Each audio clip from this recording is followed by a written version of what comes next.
Mesdames et messieurs, cher Pascal, j'ai perdu Eric, mais je crois qu'il est allé accueillir David, monsieur de Baudet. Cher Eric, mesdames et messieurs, merci. Guest star, keynote, on va quitter les anglicismes. Donc, j'avais deux possibilités, soit vous laisser tranquillement débuter l'après-midi et roupiller, ou essayer de vous secouer un petit peu et de faire passer un peu plus vite le déjeuner. J'ai donc, si on peut revenir en arrière, voilà, j'ai donc prévu de faire la deuxième, hein, voilà, au risque de sortir avec le goudron et les plumes. Et donc je vous demande une certaine indulgence. Et donc le titre de mon exposé sera Soso 202 020. Et l'objectif est que vous sortiez de cette salle, enfin que je termine mon exposé, vous avoir fait compris au moins la syntaxe de ce titre.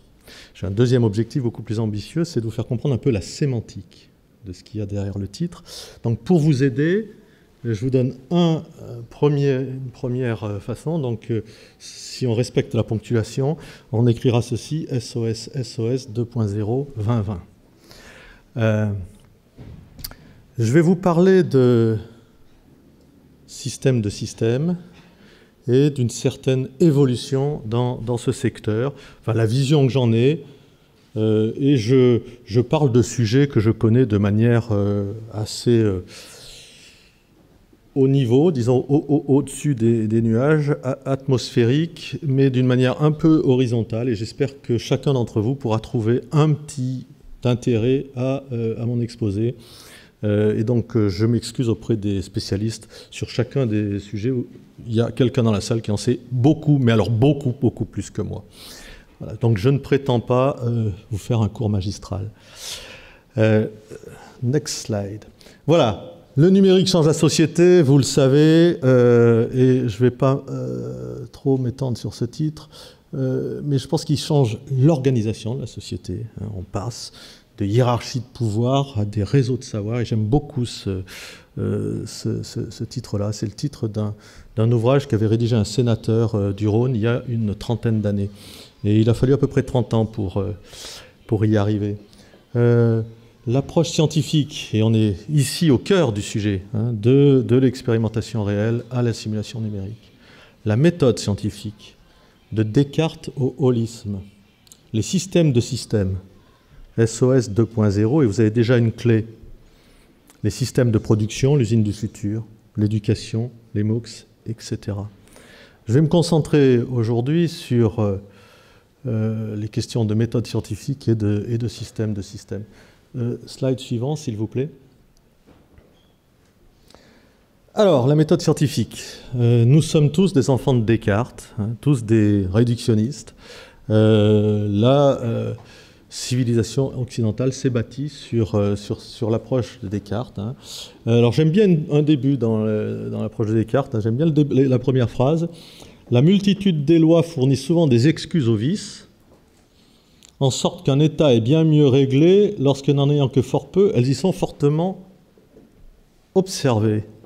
Et je pense que nous devrions essayer de suivre ce précepte. C'est quelque chose pour l'ensemble des dirigeants qui sont dans cette salle. D'ailleurs, quel que soit le niveau de direction qu'on a, essayez d'avoir peu de lois. Je ne parle pas des dirigeants politiques, bien entendu, je ne me permettrai pas. Donc, ce que René Descartes a essayé de faire pour se l'appliquer à lui-même, c'est de définir quatre grandes lois, l'évidence, l'analyse, la synthèse et le raisonnement, le dénombrement. Donc pour Descartes, hein, on prend cette fameuse maxime, un problème, on le divise en sous-problèmes, etc., jusqu'à arriver à des problèmes qu'on sait résoudre, et puis on remonte. Hein, d'où l'analyse, la synthèse, le dénombrement, on n'oublie rien en route. Et puis l'évidence, on essaye à chaque fois de le faire de manière prouvée, avec une certaine évidence. On ne le fait pas comme ça au hasard. Alors, je ne vais pas vous dire rejeter Descartes et rentrer dans le chaos, c'est pas du tout, mais ceci paraît assez bien adapté à un certain nombre de problèmes, mais très peu adapté à d'autres problèmes, et en particulier au système de système 2.0. Et donc, à ce principe de la méthode réductionniste, je souhaiterais ajouter les préceptes de la méthode holiste, la méthode holistique. Donc le holisme, inventé par Ian Smuts, prétend que la tendance dans la nature à constituer des ensembles qui sont supérieurs à la somme de leurs parties au travers de l'évolution créatrice. Et vous voyez que le holisme, il part de la nature. Il ne parle pas d'un problème abstrait qu'on va découper en un problème construit par l'homme, mais de la nature. Et de l'évolution créatrice. Et dit d'une manière ou d'une autre, le holisme se définit globalement par la pensée qui tente à expliquer un phénomène comme étant un ensemble indivisible, à la différence de Descartes, la simple somme de ses parties ne suffisant pas à le définir. Et je pense que un de mes messages, c'est les systèmes de système 2.0 doivent être holistes. C'est-à-dire qu'on ne peut pas résumer le système à la simple somme de ses parties. Il doit être supérieur. Bien entendu, il ne doit pas être inférieur. mais n'oubliez pas que nous partons de la machine à vapeur, avec un rendement qui est toujours, c'est un théorème, inférieur à 1, ou égal. Alors on a, et les philosophes opposent la pensée holistique à la pensée réductionniste. Depuis, on a essayé de faire des synthèses, des évolutions. On parle de systèmes complexes, et je pense que c'est bien de ça dont il s'agit. Je ne veux pas rentrer dans un cours de philosophie, de toute façon j'en suis totalement incapable, n'ayant aucune formation sur le sujet, mais moi je ne souhaite pas opposer les deux. Je ne souhaite pas opposer les deux. Je pense que l'analyse, la décomposition sous problème sont importants, mais je pense que nous devons réfléchir, parce que Ian Smuts parle de la nature. Il ne parle pas des objets conçus par l'homme. Et ce dont nous parlons dans Système de système, c'est des conceptions humaines. Donc nous devons réfléchir à comment pouvons-nous concevoir des systèmes dont, comme un ensemble indivisible, dont la simple somme des parties ne suffit pas à le définir. Et ça, c'est le grand sujet, à mon avis, des systèmes de système 2.0. Alors, vaste ambition, et mon objectif est de vous prouver que l'IRT Systemix est un des instituts les mieux armés pour aborder cette question. Slide suivant, s'il vous plaît. Alors, c'est un sujet que nous avons abordé au sein du plan stratégique de l'Institut d'INRIA, appelé Horizon 2020 ou Towards INRIA 2020. Et je vais essayer d'illustrer mon propos à travers l'approche que nous avons eue pour l'Institut. Slide suivant, s'il vous plaît. Voilà. Donc, dans notre stratégie, on a essayé de distinguer des sciences utiles à l'humain, à la société, à la connaissance, et les recherches prioritaires au cœur de nos sciences. Quelles sont les recherches qu'il faut conduire pour cela? Et vous voyez qu'on retrouve cette approche globalisante, cette approche holistique. Donc c'est l'humain en tant que tel. On ne va pas décomposer l'humain, on essaye de le comprendre en tant que tel. Et donc on n'oppose pas la santé au bien-être, mais la santé et le bien-être. C'est-à-dire qu'on n'a pas l'approche qui consiste à dire on va traiter l'humain malade, essayer de comprendre sa maladie, décomposer, analyser les microbes, etc. Mais on se pose la question de savoir comment faut-il faire en sorte que l'humain reste en bonne santé. L'humain et ses environnements, de l'individu à la société, de l'habitat à la planète, etc. Je ne vais pas détailler, je reviendrai sur certains points. Et je voudrais illustrer mon propos par deux exemples. Slide suivant, s'il vous plaît. Alors, le premier exemple, c'est de la cellule à l'organe. Donc, vous avez ici une diapo qui représente un très beau travail conduit par une équipe mixte, INRIA, INRA, CIRAD, École normale supérieure de Lyon, et qui a essayé de comprendre la croissance des plantes.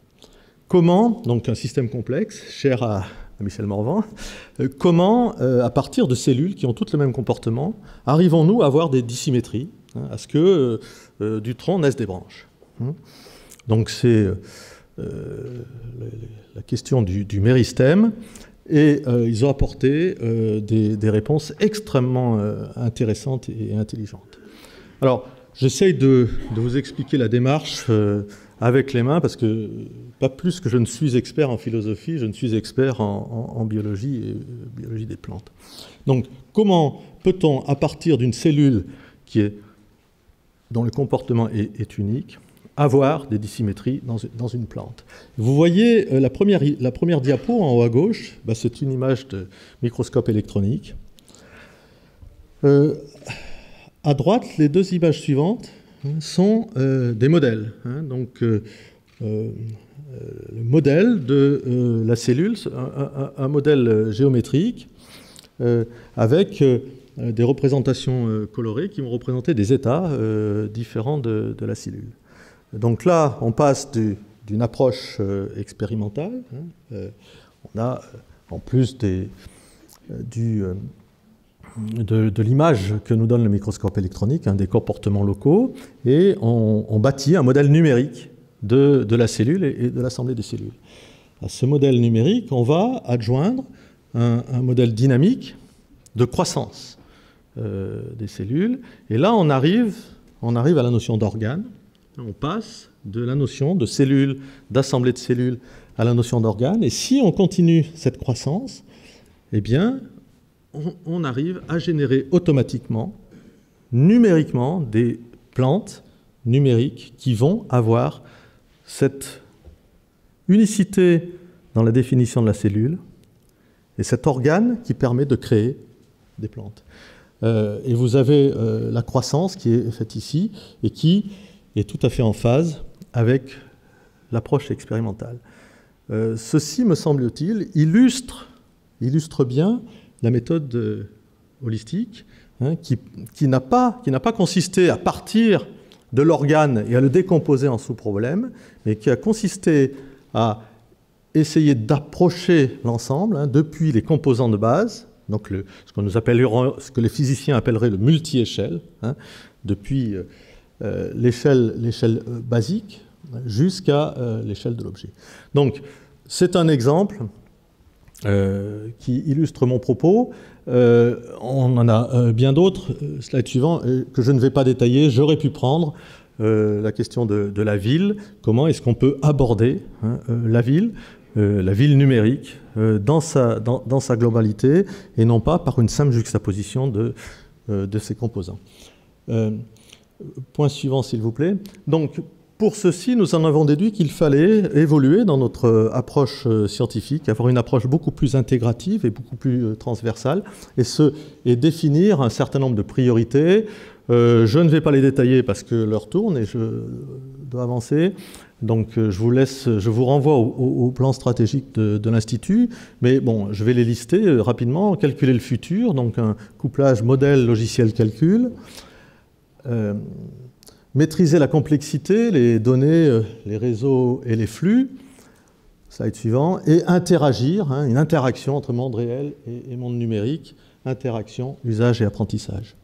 Donc, c'était mon quart d'heure de publicité pour ce qui se passe à l'Institut, mais je pense que cette réflexion qui a été conduite pas uniquement au sein de l'Institut, mais avec tous nos partenaires, y compris beaucoup de personnes dans cette salle et de représentants de l'industrie dans cette salle, montre l'importance de cette démarche qui dépasse le cadre réductionniste habituel de la démarche scientifique. J'aimerais vous montrer que ça va plus loin. Alors, je vais faire quelque chose qui est un peu interdit, puisque je vais vous montrer des slides qui ne doivent pas être diffusés. Donc, je ne fais pas de la diffusion. Je vous parle de choses que j'ai apprises, mais je les illustre. Et pour vous montrer cela, je vais vous parler de la stratégie nationale de recherche. Vous savez qu'actuellement, on est en train d'élaborer cette stratégie nationale de recherche qui se base sur 10 grands défis scientifiques. Et j'aimerais essayer de vous convaincre que dans chacun de ces grands défis scientifiques, cette question des systèmes 2.0, cette question d'une approche plus globalisante des problèmes est au cœur de la stratégie scientifique. Alors, ça va être une série, je vais aller vite, parce que sinon Eric va me tirer les oreilles. Donc il y a pas mal de slides, mais on va très très vite, parce que mon propos, c'est un propos cumulatif. Slide suivant. Le premier défi, gestion sobre des ressources climatiques. De quoi parle-t-on? En première priorité, vision systémique du système Terre et de son évolution sous l'impact des activités humaines à compléter de façon urgente pour savoir le modéliser et le prévoir. Le système Terre, j'étais sur la plante, là on était sur la Terre. Slide suivant. Le défi énergie propre et sûre et efficace, flexibilité, système intelligent. J'aurais pu vous prendre toutes les priorités, les sous-priorités de ceci. On est en plein dedans. Slide suivant. La santé. La première priorité de la santé, faire face à la rupture que représente la production de données massives dans les domaines de la santé. Quels sont les sujets? Collecte de données, j'arrive pas à lire, interprétation des données, analyser pour agir. Et on parle de santé. On parle de santé. Le big data, c'est la première priorité de la santé. Qui l'aurait cru il y a encore 5 ans? Slide suivant. Défi 6, vision intégrée pour des systèmes urbains durables. Bon, là, c'est pas la peine que je passe. Suivant. Défi 8, données, information, décision. Là, on est sur société innovante, intégrante et adaptative. Slide suivant. Les défis 10, là encore, hein, bon, puisque c'est tous les risques et les menaces émergentes. Approche systématique de la sécurité dans la conception des systèmes physiques ou numériques. Il y a 10 défis, vous allez me dire, mais vous en avez loupé quelques-uns. Alors, on va revenir en arrière. Le défi... Non, on revient, excusez-moi. Voilà, le défi 10, le suivant, s'il vous plaît, slide suivant, c'est le défi 3, que j'avais sauté pour vous le mettre un peu derrière, parce que pour voir si vous suiviez. Le défi 3, c'est stimuler le renouveau industriel. De quoi parle-t-on? L'usine numérique du futur. Où se construit l'usine numérique du futur? En partie à l'IRT systémique. De quoi parle-t-on? Du modèle numérique, colonne vertébrale de l'usine du futur. Je ne détaille pas, mais vous comprenez mon propos, on est vraiment au cœur de la stratégie nationale de recherche. Et puis il en manque un quand même de défi. Slide suivant. C'est le défi 7, celui sur les sciences et technologies de l'innovation et de la communication. Une grande priorité, calculer les futurs. Slide suivant, s'il vous plaît. C'est quoi ce paradigme 2.0? Je pense que il faut sortir de cette approche réductionniste, de cette approche arborescente, pour rentrer dans une approche beaucoup plus de réseau. Alors, je vous ai fait un cercle vertueux parce que je suis incapable de faire un réseau complet. Donc, c'est mon incompétence aussi à faire des slides sous PowerPoint. Mais prenez le réseau complet et comme une interaction totale entre ces disciplines qui sont la modélisation, l'acquisition de données, la simulation, le traitement, la transformation de ces données en connaissances, la décision et l'action. Et au cœur de cela, et je pense l'élément capital qui fait que justement la somme des parties du système, où le système va être plus important que la somme de ses parties, c'est les capacités d'apprentissage.